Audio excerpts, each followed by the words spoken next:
It is America's youngest military branch. This is 5 things you don't know about the U.S. Air Force.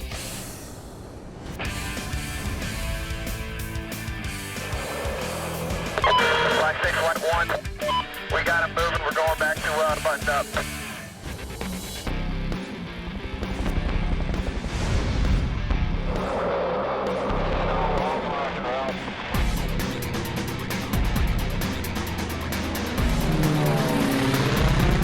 At the turn of the 20th century, the advent of flight promised to revolutionize not just the way we traveled, but also the way we conducted war.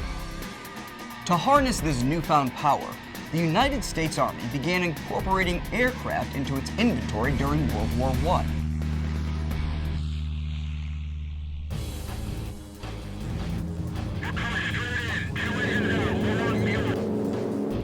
By the start of World War II, the Army Air Corps had evolved into a formidable fighting force that, although still under the organizational umbrella of the Army, operated in a largely independent manner in all theaters of operation.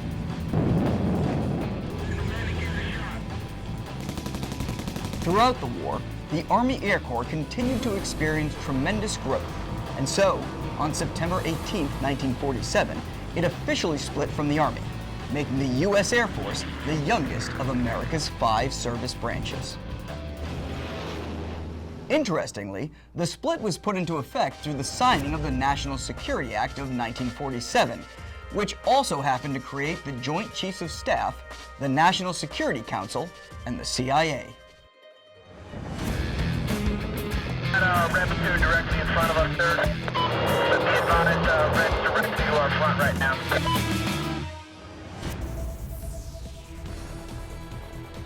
Although we often refer to the President's aircraft as Air Force One, that is not the name of the actual planes. Instead, the 2 presidential aircraft are simply designated TU-8000 and TU-9000. The name Air Force One is actually the air traffic control designation for any aircraft on which the President is traveling.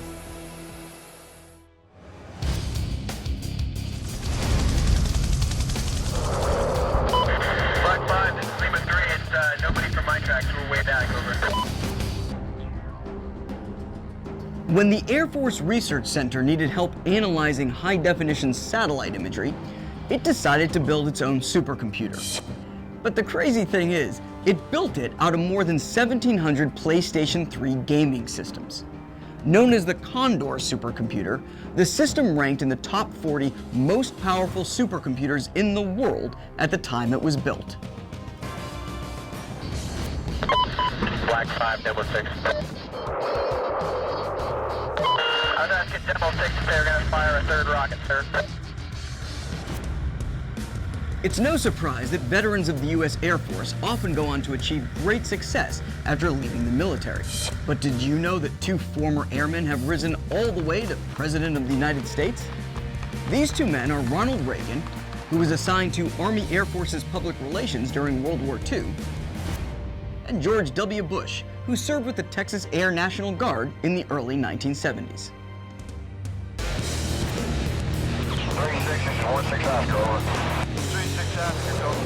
Get really close to him, give me an out, and we'll tell you how we're up.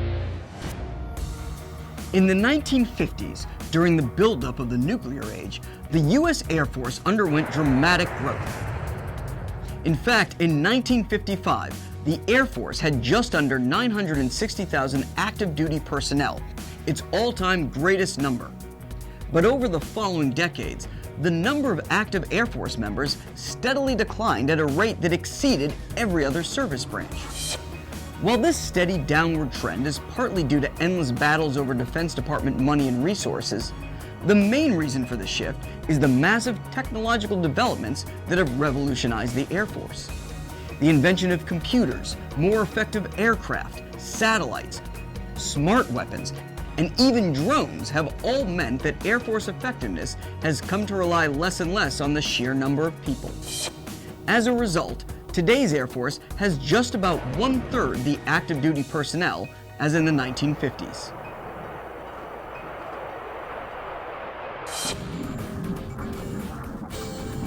The status of ace is a highly coveted title within the Air Force. Do you know who currently ranks as the U.S. Air Force's top jet ace? If so, post your answer below, or reach out to us through Twitter using hashtag 5thingsyouDon'tKnow.